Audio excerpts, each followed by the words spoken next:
Trading Bharat channel के एक और वीडियो में आपका स्वागत है दोस्तों। तो दोस्तों शुरू करते हैं आज के मार्केट की परफॉर्मेंस के साथ। मार्केट में खूंखार दरिंदों यानी भालुओं की वापसी हो चुकी है। जबरदस्त गिरावट हमें निफ्टी और बैंक निफ्टी और सभी इंडेक्सेस में देखने को मिली है। Nifty 50, bank Nifty, Nifty mid cap 100, Nifty small cap सभी में हमें जबरदस्त गिरावट देखने को मिली है। दोस्तों हम यहाँ पे देख सकते हैं कि लाली और खून का रंग हर जगह छाया हुआ है। साथ ही हमने अपने इंडिकेटर को भी इसी रंग से रंग लिया है। हालांकि जो बिकवाली इंडेक्स में दिखाई दे रही है, मार्केट के डेटा थोड़ा उससे अलग हैं। अगर एफआईआईज के डेटा को देखा जाए दोस्तों, तो कैश मार्केट में 252 करोड़ रुपए की थोड़ी सी उन्होंने खरीदारी की है, जबकि डीआईआईज ने 1111 करोड़ रुपए की बाइंग की है कैश मार्केट में। लेकिन इंडेक्स में हम देख सकते हैं दोस्तों कि दोनों ने ही एफआईआईज ने इंडेक्स फ्यूचर्स में भी और इंडेक्स ऑप्शंस में भी लंबी बड़ी सेलिंग करके दिखाई है। 14,000 करोड़ रुपए के आसपास की सेलिंग इंडेक्स ऑप्शंस में एफआईआईज ने की है, जिसके कारण हमें आज मार्केट में लंबी गिरावट देखने को मिली। बात करें दोस्तों वजह की, तो क्या वजह हो सकती है? ऑब्वियस है दोस्तों, हम जानते हैं कि दुनिया में एक युद्ध की स्थिति चल रही है और ये युद्ध थमने का नाम नहीं ले रहा है। इजराइल और फिलिस्तीन के बीच का जो युद्ध है वो लगातार एस्केलेट होता हुआ, बढ़ता हुआ हमें दिखाई दे रहा है और जगह-जगह से हमें ये भी खबर आ रही है कि कोई ना कोई देश इन दोनों देशों में से किसी एक के साथ या तो सपोर्ट में या विरोध में जुड़ते हुए चले जा रहे हैं। इस वक्त हम देख सकते हैं दोस्तों कि 5,000 से ज्यादा लोगों के गाजा में हताहत होने की खबर वहां की हेल्थ मिनिस्ट्री ने कंफर्म की है। जबकि साथ ही साथ ये भी देख सकते हैं कि हमारे प्रधानमंत्री नरेंद्र मोदी जॉर्डन के किंग अब्दुल्ला से बातचीत में हैं कि किसी तरीके से इस क्राइसिस को रोका जा सके, ताकि इंटरनेशनल बाजार में जो इनस्टेबिलिटी पैदा हो चुकी है उसमें कुछ रुकावट आए और कुछ स्टेबिलिटी देखने को मिले।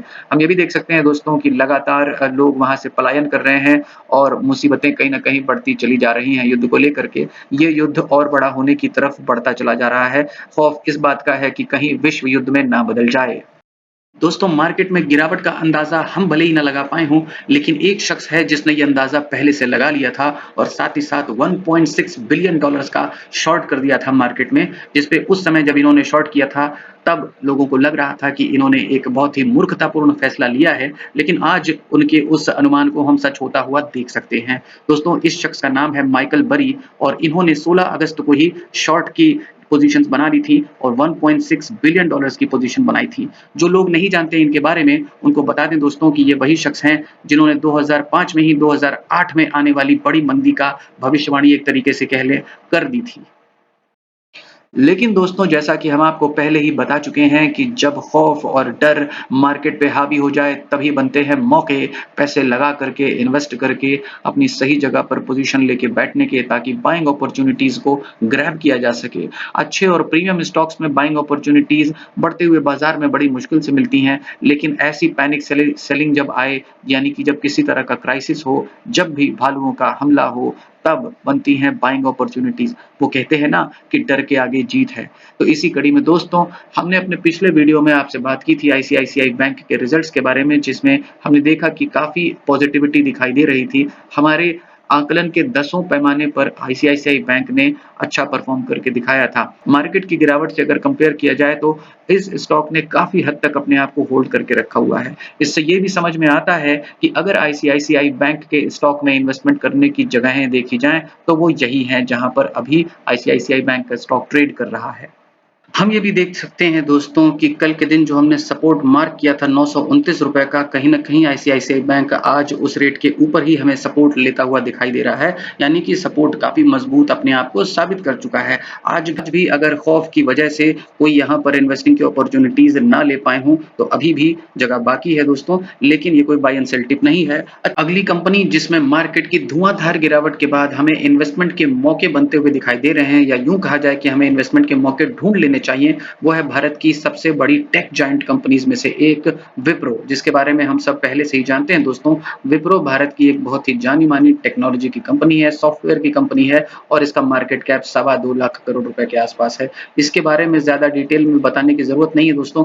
अगर आपको स्टॉक मार्केट में आए हुए थोड़ा भी समय हो चुका है तो आप विप्रो से पहले ही वाकिफ होंगे। यहाँ तक कि अगर आप इसके साथ काम नहीं भी कर रहे हैं स्टॉक मार्केट में, तब भी आपने विप्रो का नाम कहीं ना कहीं पहले से सुना होगा, क्योंकि मार्केट में सॉफ्टवेयर सॉफ्टवेयर से संबंधित कंपनीज़ की अगर बात की जाए, तो विप्रो के बगैर वो बात अधूरी ही रहती है। अगर हम लोग क्वार्टरली बेसिस पे इसका परफॉर्मेंस देखें दोस्तों, तो परफॉर्मेंस अच्छा नज़र आता है। साथ ही साथ प्रॉफिट को देखें, तो प्रॉफिट भी कंपनी का एक कंसिस्टेंट परफॉर्मेंस के साथ हमें दिखाई देता है। हालाँकि थोड़ी बहुत कमी और बेशी तो चलती रहती है, लेकिन कोई बड़ी गिरावट हमें इसके परफॉर्मेंस में देखने को नहीं मिली है। हालाँकि इंटरनेशनल मार्केट के सेंटिमेंट की गिरावट की वजह से हमें यहाँ पे कुछ करेक्शन भी देखने को मिल रहा है दोस्तों।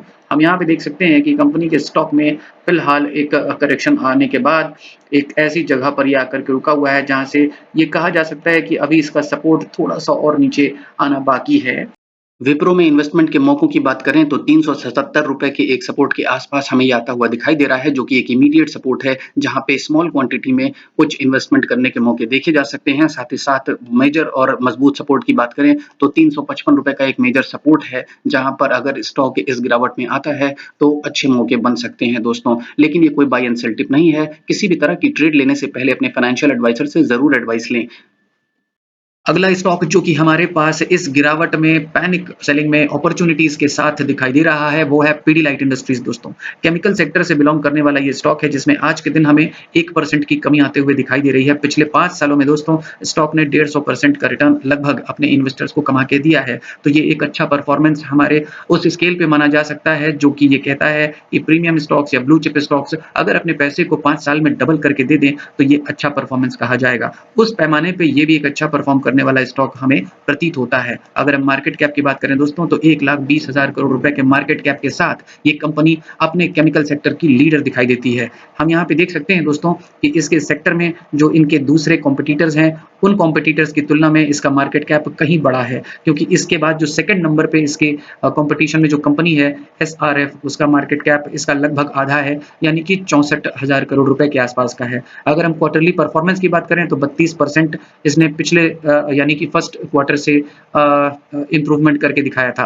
हालांकि क्वार्टर 2 के रिजल्ट्स अभी हमारे पास नहीं आए हैं, लेकिन ये जो क्वार्टरली इंप्रूवमेंट है, ये मार्च एंडिंग क्वार्टर से जून एंडिंग क्वार्टर के बीच का है। तो जब इसके रिजल्ट्स आ जाएंगे तो कहीं कंफर्मेशन भी हो सकती है, लेकिन क्योंकि किसी सेक्टर का मार्केट लीडर है ये, और मार्केट लीडर्स दोस्तों हम पहले से ही जानते हैं कि सबसे बाद में इन पर मार्केट की गिरावट का असर पड़ता है, तो कहीं ना कहीं ये भी स्टॉक एक अच्छी अपॉर्चुनिटी के साथ हमारे सामने मौजूद दिखाई दे रहा है। पिडिलाइट इंडस्ट्रीज के चार्ट को अगर देखें दोस्तों, तो चार्ट पे हमें दिखाई देता है कि पिडिलाइट इंडस्ट्रीज में भी एक अच्छा करेक्शन आने के बाद हमें यहाँ पर कुछ एक सपोर्ट लेता हुआ ये स्टॉक दिख रहा है। अगर हम आज के दिन देखें तो 2380 रुपए के सपोर्ट को फिलहाल मार्केट ने आज तोड़ दिया है और ये नीचे की तरफ चल पड़ा है। 2349 रुपए पर ये ट्रेड करता हुआ आज बंद हुआ। लेकिन अगले सपोर्ट की अगर बात करें, जो कि सेफ इन्वेस्टर्स के लिए एक मजबूत सपोर्ट माना जा सकता है, तो वो है 2255 रुपए पर। अगर इस जगह पर स्टॉक कहीं मिल जाए तो एक बाइंग अपॉर्चुनिटी यहाँ पर देखी जा सकती है, क्योंकि है तो ये मार्केट लीडर, कितना ही गिरेगा, एक समय तक स्टॉक में गिरावट आती है और उसके बाद जैसे ही उसमें सही करेक्शंस पूरे हो जाते हैं, लोग अपनी प्रॉफिट बुकिंग कर चुके होते हैं, तो फिर अपना एक जगह बना लेता है स्टॉक, जहां से फिर हमें इसमें ऊपर की चाल चलते हुए ये दिखाई दे सकता है। तो दोस्तों इस तरह से हम समझ सकते हैं कि मार्केट में कभी भी न गिरावट हमेशा जारी रहने वाली होती है और न ही उछाल हमेशा जारी रहने वाला होता है। मार्केट की चाल ही यही है कि जो लोग नीचे पैसा लगाते हैं, वो लोग ऊपर उसको बुक करते हैं। तो यहाँ पर जो लगाएँगे, वो यहाँ पर जब बुक करेंगे तो ऑब्वियसली हमें स्टॉक में गिरावट आती हुई मिल जाएगी। लेकिन फिर से जब ये नीचे आ जाता है, तो फिर से वही लोग यहाँ से लगाते हैं और मार्केट फिर से ऊपर चलने लग जाता है। इसमें किसने सही जगह पर बाइंग की, किसने गलत जगह पर बाइंग की, यही बस डिसीजंस आपको प्रॉफिटेबल या नॉन प्रॉफिटेबल ट्रेडर्स के बीच आपको आपकी जगह बताते हैं। तो दोस्तों हमने देखे आज के वो प्रीमियम स्टॉक्स जो गिरावट में हमें कहीं न कहीं बाइंग अपॉर्चुनिटीज़ के साथ दिखाई दे रहे थे। इन स्टॉक्स में अगर आप इंटरेस्टेड ना भी हो तो भी हमारी जानकारी अगर पसंद आए तो हमारे चैनल को ज़रूर लाइक करें और सब्सक्राइब करें। साथ ही साथ अगर किसी तरह की कमी दिखाई देती हो या कोई सुझाव हो तो हमें ज़रूर कमेंट बॉक्स में कमेंट करके बताएँ। आपकी सुझाव को हम गंभीरता से लेंगे और उसे पूरा करने की कोशिश करेंगे। फिलहाल दोस्तों इस वीडियो में इतना ही। मिलते हैं किसी नई जानकारी के साथ अगले वीडियो में। तब तक के लिए धन्यवाद।